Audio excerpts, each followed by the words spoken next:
Hello, universe. Though my cat is still sleeping, spring has finally come. It's time to let the light inside, not only of our homes, but inside of our lives. To get us in the mood, I suggest we do some spring cleaning. I use a very simple strategy and a few basic rules that you can follow along with. I start by gathering my supplies, which mostly consist of an all-purpose cleaner and a glass cleaner that I made with vinegar. I have a video on those. I then prepare some cleaning rags and the optional duster. Later, I also used an oven cleaner as well. I would usually tidy up after, but because I do a little bit of that every morning and evening, there wasn't much to do in that way. But if you have anything to organize or tidy, I would start there. And after that, I move on to dusting. Now, dusting is boring and repetitive, but it makes wiping things down easier and it pushes the dirt from the higher surfaces to the floor where we can easily pick it up later. So to avoid cleaning things twice, you want to work from top to bottom. And in the spirit of cleaning things, I don't clean as often. I try not to forget the tops of furniture, shelves, and even the tops of doors. I don't think I cleaned those ever. And lampshades are very dusty too. Of course, fluffy cats are as well, so you want to pet them clean if you have them. If you also happen to have a tall person, you might be able to get them to dust the ceilings. Of course, it's best to start with this task, but since Marius wasn't around, we did it last. If you live with other people, I encourage you to divide the tasks and do the ones that you are good at first, because it makes cleaning a lot easier and more fun. You could even hire someone to do the things you hate. Everything else you can still try to do together. Just communicate openly and you'll do fine. And also, don't forget to take off your dusty bedsheets before moving on. Next, it's time to wipe and sanitize, and this is the part where we remove any stains and grime, leaving things looking nice and clean. You can start with the mirrors because they are quick and easy to complete, and you see all of your progress really fast, which is motivating. And you also need them to check yourself before you wreck yourself, which you can't do with a dirty mirror. After that, you want to follow the strategy that we have followed so far with dusting, which is to move from higher surfaces to lower surfaces, taking all the dirt with you. For all of my wiping of normal surfaces, I use the all-purpose cleaner and the glass cleaner for the rest, but it's essentially mostly vinegar, water, and essential oil. I don't use it anymore, but that would be something that you use to make it smell less vinegary. And then I tried not to forget doing the door handles, something I also hadn't done before, and the light switches. For that, I added a little bit of rubbing alcohol to my mixture because that is sanitizing. Finally, I went inside the drawers, took everything out, admittedly of the ones that are dirtier, so I only did this in the kitchen. You don't need to do this everywhere, just if you have any dirty drawers, make sure you wipe those down as well. You can see a lot of very satisfying footage, and also it is a good time to reorganize any drawers if you so wish to, which also looks very beautiful and is actually motivating you to cook. Finally, you can finish off with the windows.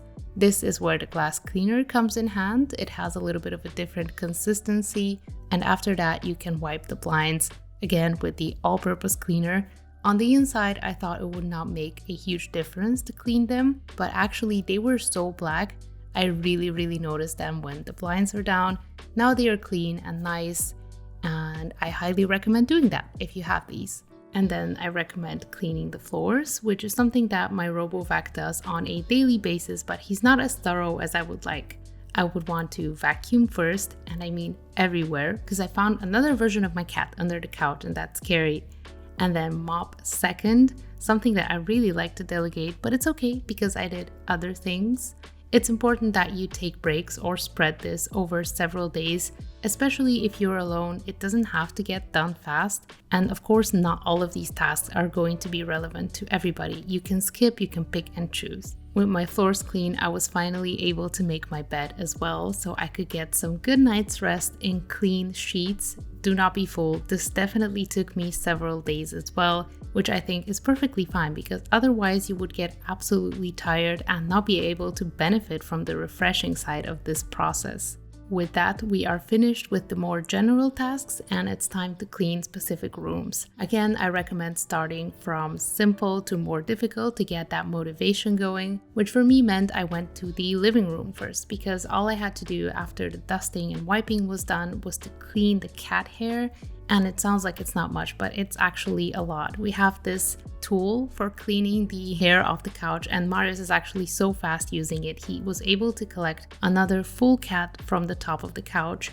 I don't know how she does that, but having removed that, we were motivated enough to tackle the kitchen, which is admittedly a much harder space to clean. We started by getting all of this ice out of the freezer because we almost had no space left. Basically what you do is you have to let it melt a little bit. Some alcohol, I think, if you spray that, it will melt it faster, but at some point you do have to scrape. So once you scrape, it looks like this. There's a lot more space to put your frozen things in, and you can move on to cleaning the fridge.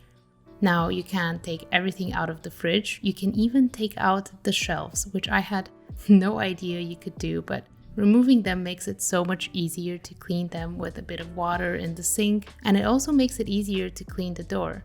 So having cleaned them, I just put them back and then I organized the fridge, which is so motivating. I've been cooking some more healthier food since I did that, and I'm really proud of myself. But now it's time to use that oven cleaner because if you don't, I don't know how you will clean your oven. Of course, there's probably another way, but leaving it there to do its job for 30 minutes as you clean the insides of the oven and then coming back to wipe all of the grime once that has set in is the fastest way that I know to do it. Having good product really helps a lot. The oven was shining and of course no burnt stuff were inside, so that's good. Then we moved on to the dishwasher, something that we haven't really cleaned that much before.